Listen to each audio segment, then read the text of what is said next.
Originators, you know the challenge. You want to stay in front of past clients, but digging through old loans and spreadsheets to find refinance opportunities, that's not exactly time well spent. Capture for Originators, available to Optimal Blue PPE users, changes that by automatically analyzing entire past closed loan portfolios each month and putting recapture opportunities directly into your hands. No spreadsheets, no manual data pulls, just a streamlined experience powered by innovation that delivers for your bottom line. Turn missed opportunities into measurable wins with Capture for Originators. Check out OptimalBlue.com or reach out to your Optimal Blue client service representative for more information.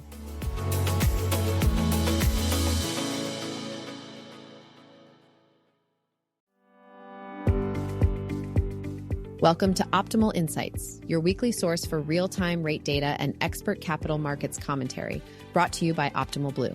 Let's dive in and help you maximize your profitability this week. Welcome to Optimal Insights.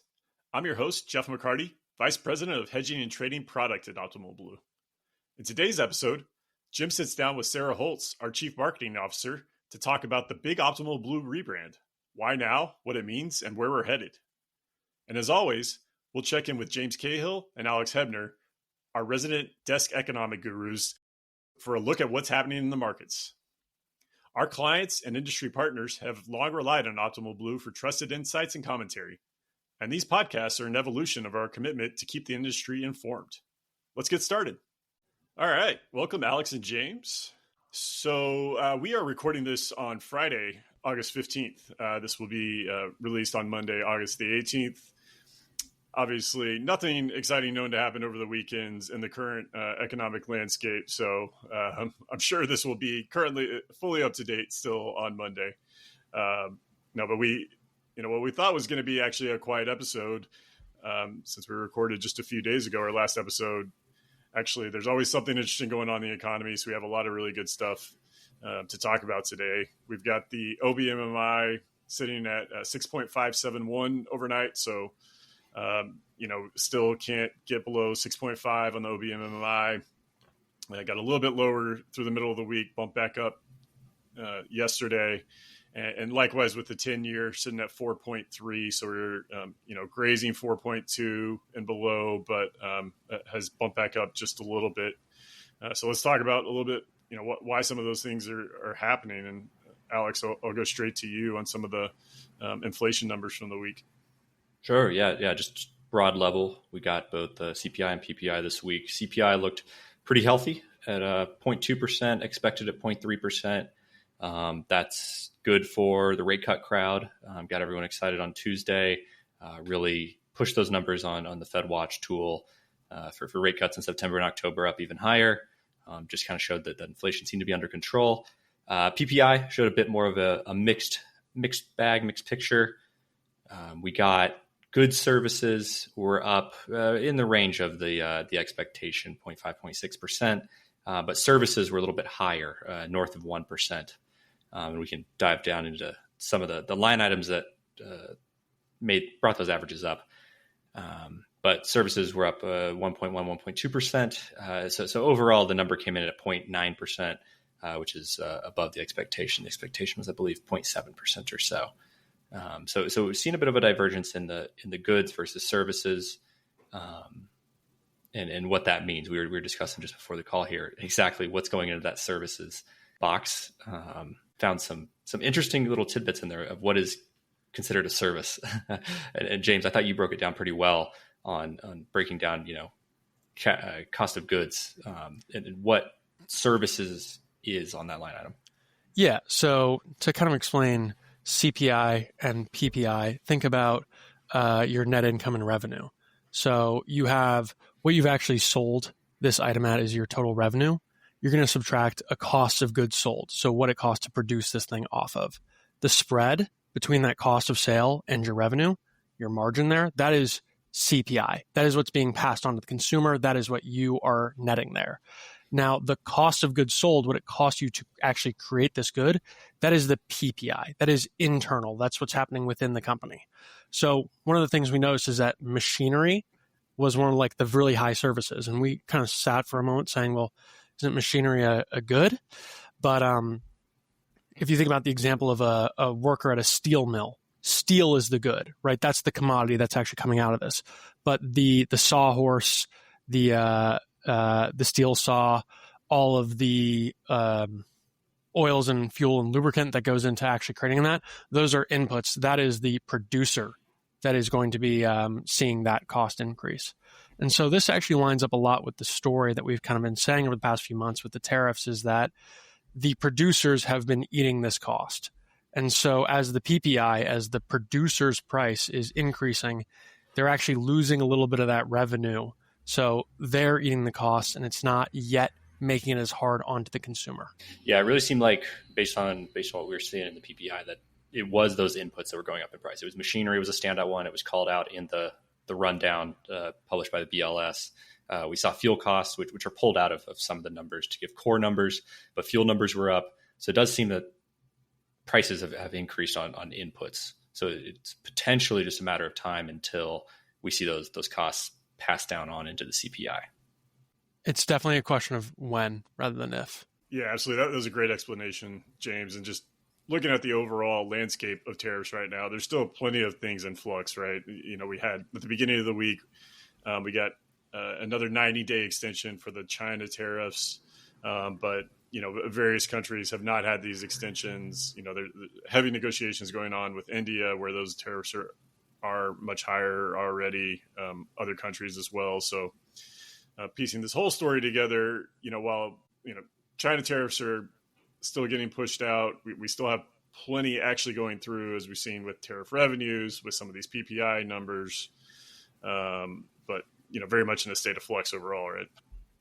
This definitely creates a question as well for the Fed. So as everyone's expecting after that jobs number, we're almost certainly looking at a rate cut come September. The CME is reporting a roughly 91% chance of a rate cut. But every inch that inflation gets does bite into that story a little bit. I saw CNBC reporting today, one of the Fed chairs was saying like, hey, I'm actually not convinced. I would like to see a little bit more information before we start formalizing that we're moving on to that rate cut. And I think it's a question, right? The Fed is a balance of high employment and low inflation.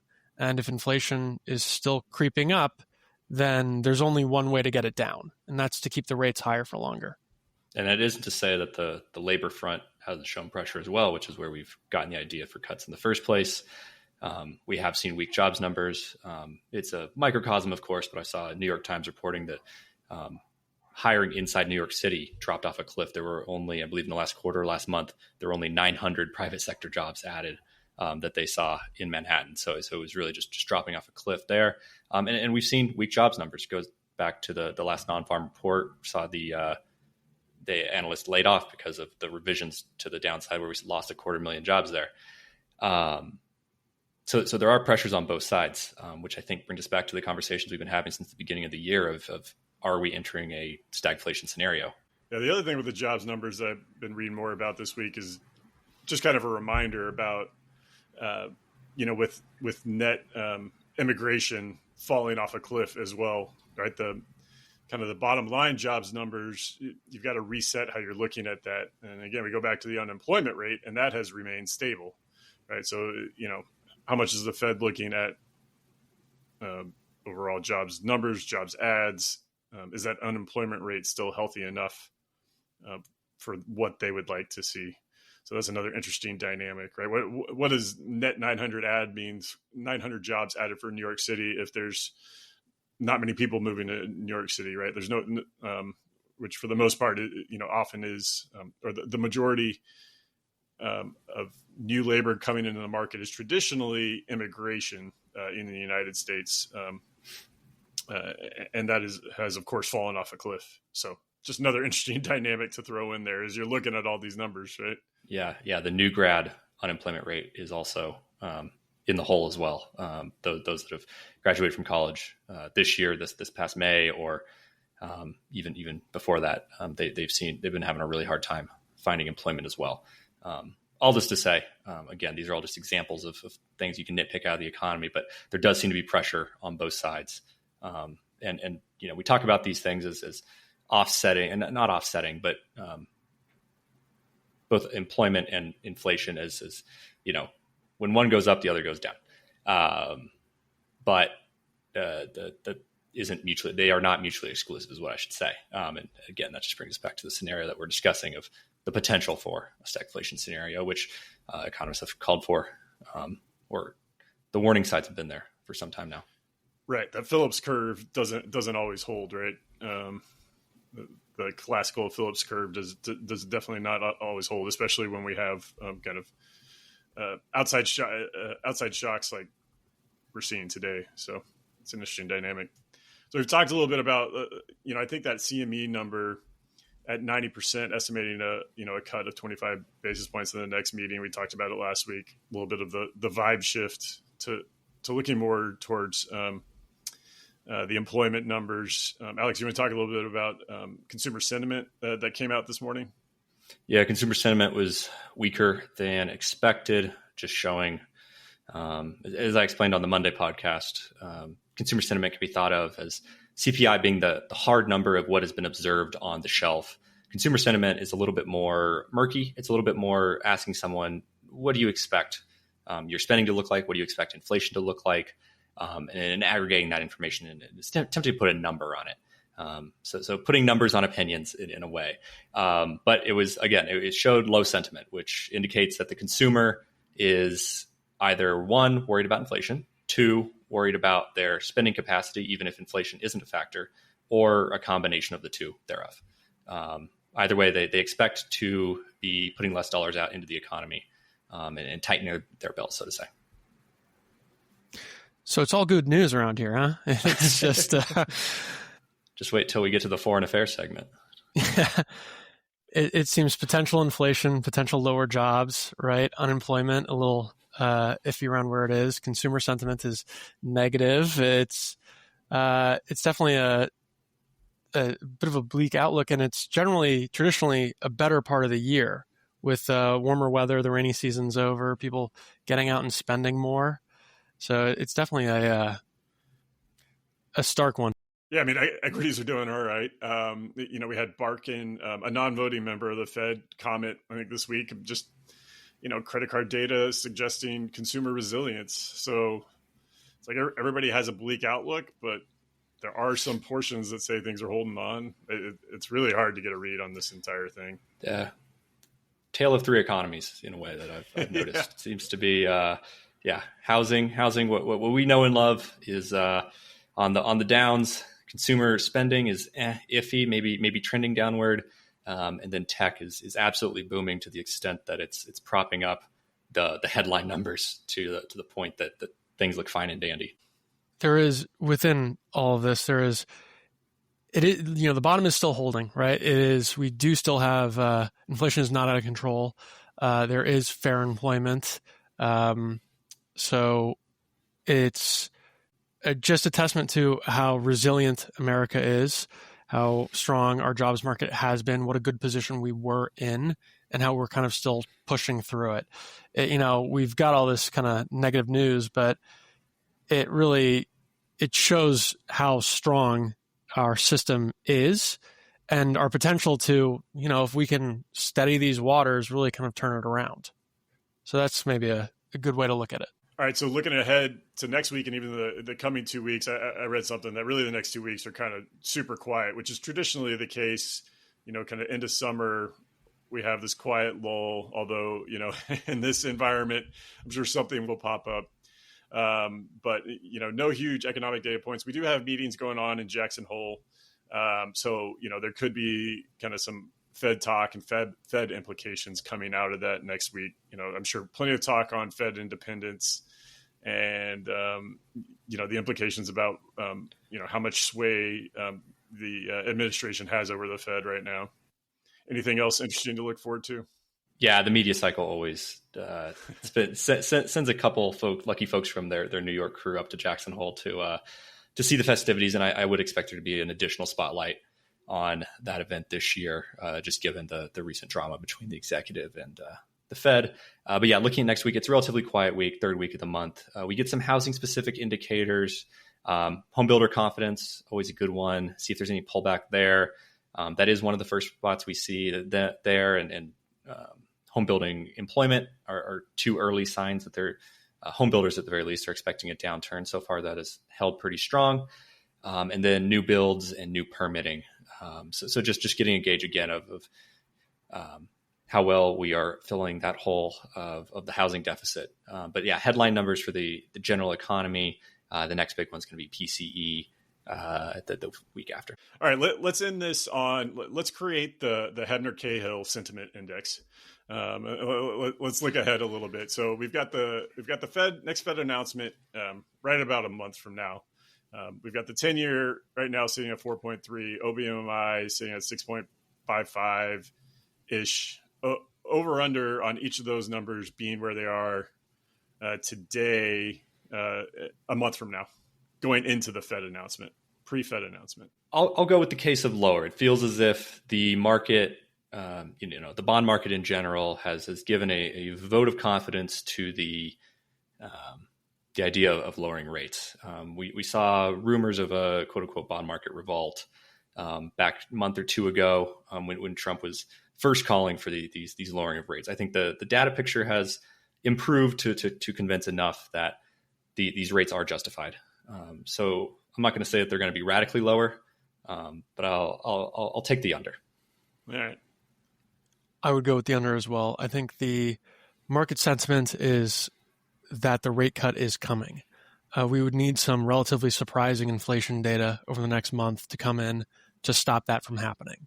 And so with those lower rates, should be lower treasury, it should be lower OBMI, it should all be trending downward.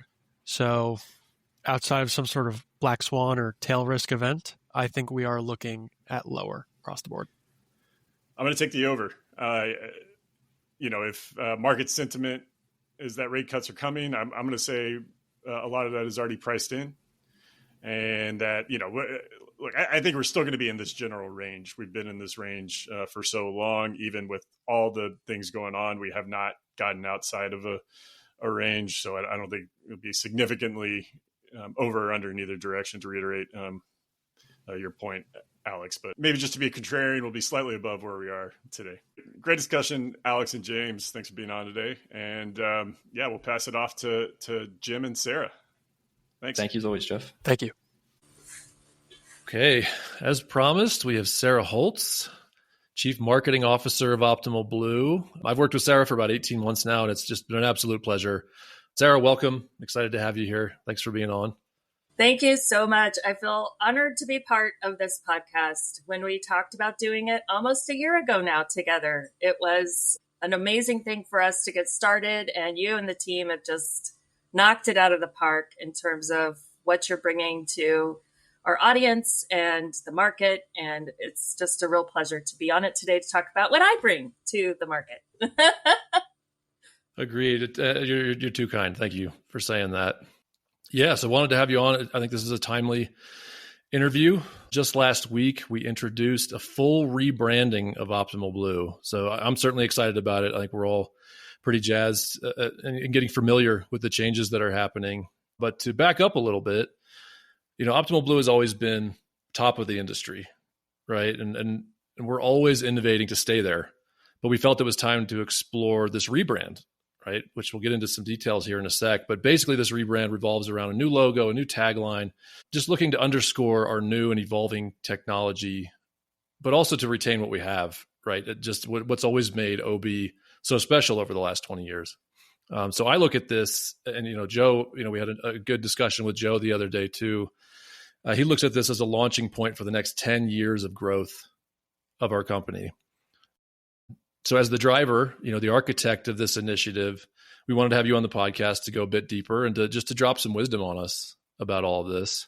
So, first, why now? Why was now the right time to do this rebrand? Yeah, what a great question. Well, it kind of starts a year and a half ago where we started expanding how we brought the proven expertise that Optimal Blue has and has had for decades that only we can provide to the market. And we started with the thought leadership effort here through things like this podcast, where how can we actually help our clients do better, perform better, protect their margins better. And so we've been really working over the last year to bring more of that expertise to market. On top of that, you have Joe T coming in, you have all the things that the team was already working on, and you realize that where we were already innovative in our infrastructure, we have just shot our innovation out of the park. We are solving real challenges with the AI we're bringing to the table. We've got modern technology that others just can't touch when it comes to our unrivaled accuracy with that technology and how we're truly helping people protect their margins and profitability through the lending process. And so it seemed like the perfect time to really take how Optimal Blue talks about itself in the market to that next level.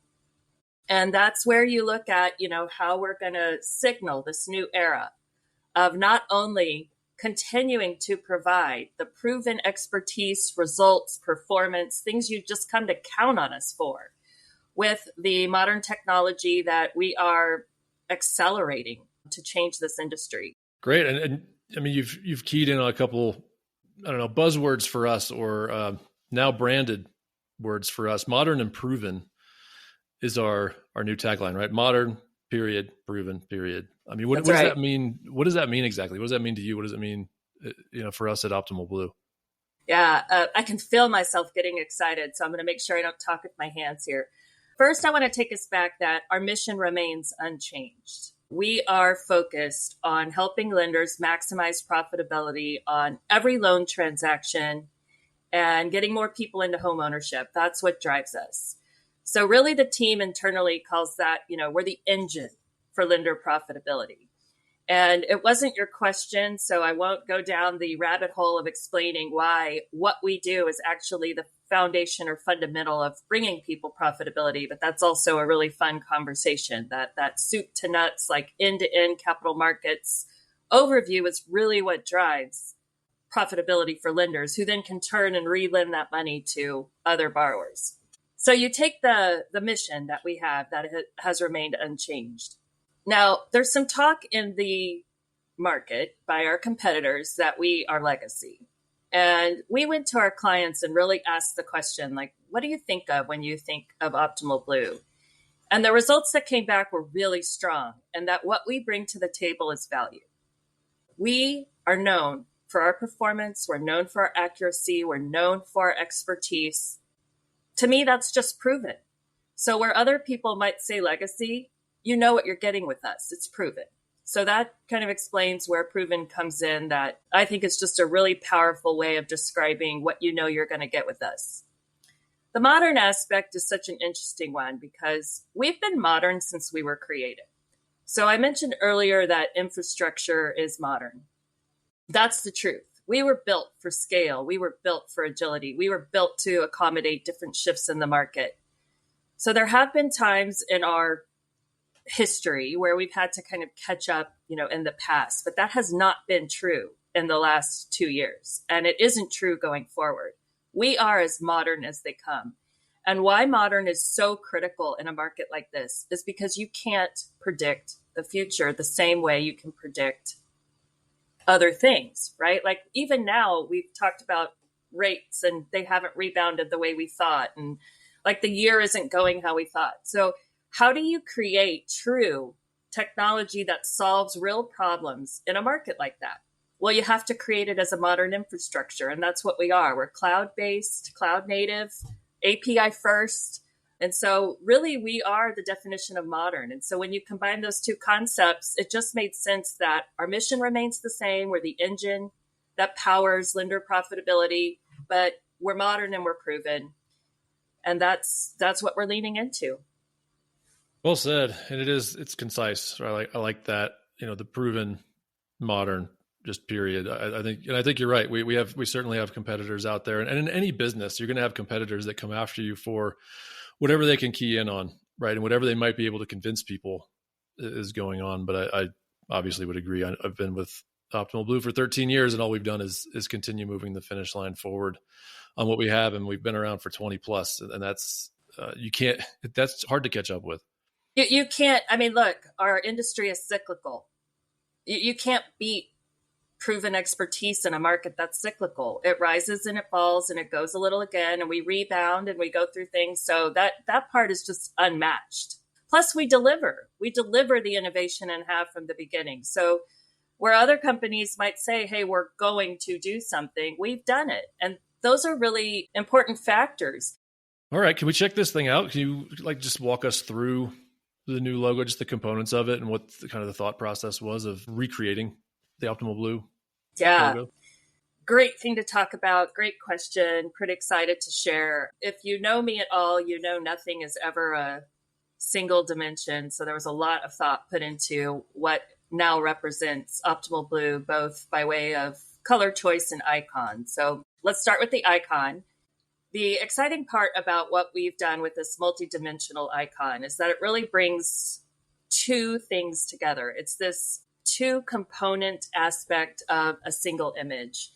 And that represents, obviously, the concept of modern and proven, which we just introduced. So it's bringing together that modern infrastructure, modern technology with what expertise we can bring for our clients. So into the ecosystem of capital markets. And then it also connects that end-to-end concept where we start with our pricing and our unrivaled accuracy there, and we go into true pipeline risk management with all of our hedging and trading, and how we help post-close on that end. And so the icon is really that two-dimensional aspect coming together in a complete ecosystem. I see. Plus it's bold and it's exciting and it moves great in animation. So it was a win-win all the way around. It's new, yeah. And the animation is very cool. That will show itself in a lot of our different, our systems and obviously in our advertising and just our presence out in the market. Yeah, and I mentioned the colors. So obviously we've moved on from orange, which has been a staple. Okay, moment of silence for the orange. I had some people ask me why blue. Well, we're Optimal Blue. So we leaned into the blue for the actual logo colors. Now this is where I'll get into marketing speak. We do have competitors, actually many of them, who leverage blue as well. So the question was, do we go in a different direction? And I feel like we're the GOAT there. So we should lean into the blue. So we did stay with one blue in honor of our proven message that we had in our past, and then a lighter blue to talk really about that optimization and modern piece of it. But our brand has a lot of pops of color now. So that was the fun part for our team and how we bring that to life. And that's really that fresh, exhilarating, exciting, new, just way to tell the story differently. So for those who think color is just color, I hear you, I'm with you. But for those of us on the back end who are really trying to pick the right optimized colors to help reinforce the brand we were bringing to market, there was thought into that. And we're excited about what that might be and do. That's a great rundown of just kind of everything surrounding this new brand, the new tagline, the new logo. So what is next? What happens next for Optimal Blue as this continues to evolve? We're just getting started. Last week, we made the announcement that all this was going to happen, and we expect the changes to take place over the next 6 months to 9 months. So more to come there. But I do want to double down in that the real key behind the visual and the messaging and the strong words is really what we're bringing to the industry and our clients. I mean, at the foundation of it all, we are focused on our clients' success. We're focused on our clients finding that maximized profitability on every loan transaction. And that isn't going to change. And this rebrand allows us to tell more stories. It allows us to carry that through in more ways as we move forward in live events, such as your forum coming up, our Optimal Insights Forum in September coming up. We'll now tell different stories related to how we're launching this brand, which we're excited about. Actually, today we made the public announcement for our sophomore client conference, the Optimal Blue Summit, which will be in February in Scottsdale. And then, of course, continuing with the thought leadership initiatives that, we've brought to life over the last year, but we want to continue pushing the accelerator on and really helping our clients understand the foundation of how we can help them be more successful. And that success in turn becomes giving more homes, getting more people into homes and home ownership. Well said. Bringing it back to the mission, hopefully the mission of everybody in our industry, bringing it back to affordability and just making sure that we bring the accuracy and the optimization to make it even easier and faster and better for clients to put borrowers in homes and in new mortgages. I mean, going forward, for the hedging and trading team, for our part of the business, obviously, practically speaking, you'll start seeing this logo come up in things like reports and on our website. But we're also looking forward to bringing the new tagline and the logo to some of our events coming up, as you said. Our Capital Markets Forum, which is coming up here in September, where we'll meet with a ton of our clients to talk through what's going on currently in the market. And then, of course, the summit, the larger Optimal Blue Summit coming up here in February. And just in general, I think we all kind of rally behind the maximizing profitability, the just kind of proven tactics and techniques and systems that we use to get there. So yeah, appreciate you thinking through this and pioneering it. You mentioned reports, so I must do a plug for all the different ways that folks listening can get connected with us. And so in addition to this podcast, we have our Market Advantage podcast and monthly report, Free to the Market, has a lot of insight into what's going on in the market. So people should subscribe to get that as well as this amazing weekly podcast. And then follow us on LinkedIn and subscribe to us on YouTube. So those are the ways to kind of keep up with all the excitement that we are bringing over the next year. And Wonderful. 10 years, as per Joe T said. The next decade. That's right. Yeah. No, good reminders there for our sister podcast, The Market Advantage, but also just that, we have a huge presence on LinkedIn these days. So that's a good place to just make sure you know what's going on. So yeah, Sarah, thank you so much for being here. This has been super enlightening for me, and hopefully it is for others out there. And we hope to have you on again sometime in the future. Thank you so much, Jim. Take care. All right. Take care, Sarah. That's it for today. Another great episode. Thank you, Jim and Sarah, Alex, James. Fun conversations all around. Join us next week for another episode of Optimal Insights, where we'll continue to provide you with the latest market analyses and insights to help you stay ahead. Check out our full videos on YouTube. You can also find each episode on all major podcast platforms. Thank you for tuning in to Optimal Insights.